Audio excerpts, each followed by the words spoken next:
உன்னை நான் சரி கட்டுறேன் கேப்டன் மொட்டை.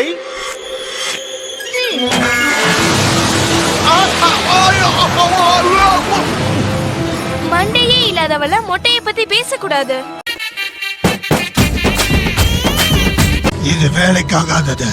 காத்தரக்கனுடைய சக்தி ஏற்கனவே வெளியேறிடுச்சு. அது தப்புன்னு சொல்ல வரீங்க இல்ல?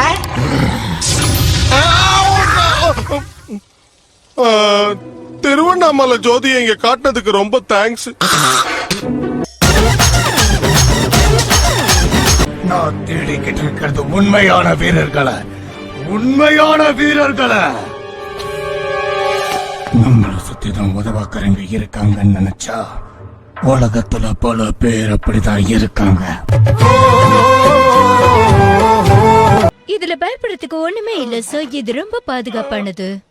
இல்ல, நான் பறக்கவே கூடாதுன்னு பறக்கா வெற்றி சாமியாரு சொல்லி இருக்காரு.